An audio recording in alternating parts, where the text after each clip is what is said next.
લવલેશ મોતનો ડર મુજને નહીં સતાવે. કેટલી અદ્ભુત વાત લખી. લવલેશ મોતનો ડર મુજને નહીં સતાવે.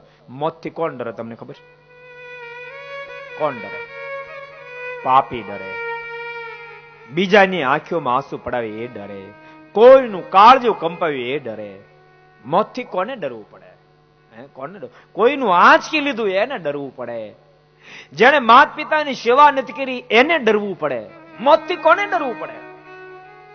જેને જીવન માણસ બન્યા પછી પશુ વ્યતીત કર્યું એને મોતથી ડરવું પડે. માણસ બની જીવે અને મોતથી ડરવાની આવશ્યકતા નહીં.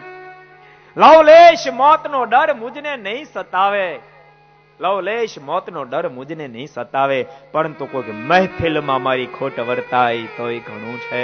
અને વધુ નથી અબળખો જીવન જીવવાનો, વધુ નથી અબળખો જીવન જીવવાનો, પણ ઇજ્જતનું કફન ઓઢીને મરાય તોય ઘણું છે. અરમાન જિંદગીના પૂરા થાય તોય ઘણું છે. અને બે ચાર કામ સારા થાય તોય ઘણું છે. કામ બગાડવા હાટું નથી મોકલ્યા, કામ સુધારવા માટે મોકલ્યા છે. કામ સુધારીને મરાય ભક્તો એવો પ્રયાસ કરશો.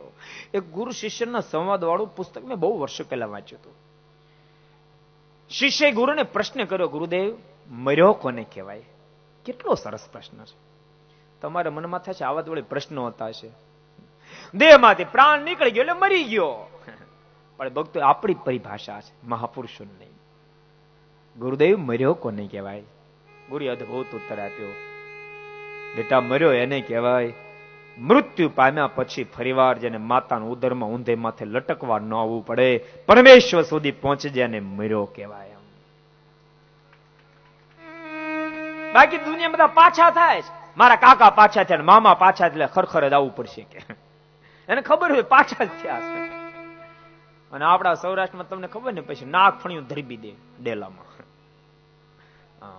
એવા જીવન જીવતા છે ભક્તો. વિચારો તો ખરા, હગા છોકરા નાકફણિયું ધરબી પડે. તમને બધાને કહું છું એવા જીવન જીવતા નહીં. છોકરા નાકફણિયું ધરબી પડે, છોકરા નાકફણિયું ધરબી પડે. એવું કામ તમને ખબર? એવું ખબર નહીં. મર્યા પછી કોઈ દી જીવન જીવો નથી, કોઈનું સારું કર્યું નથી, કોઈને આંખ્યું આંસુ લૂછ્યા નથી, હરિની આરાધના કરી નથી. મર્યા પછી વાસનાની સાથે મર્યો એટલે પાછો આવવાનો છે. અને ભૂત થઈને આવવાનો છે. બધાને હેરાન ન કરે, નાકફણિયું ધરબી દે. અંદર આવવા જાય એટલે નાગ એને અંદર ઘરવાનો દે એટલે નાકફણિયું ધરબે.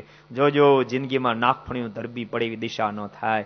જીવન જીવો તો ભક્તો એવું જીવન જીવજો. જબ તુમ જગ મેં આયો, જબ તુમ જગ મેં આયો, જગ હસે તુમ રોય, મगर अब तुम करने ऐसी कर चलो, तुम हंसे और जग रोई, तुम हंसे और जग रोई.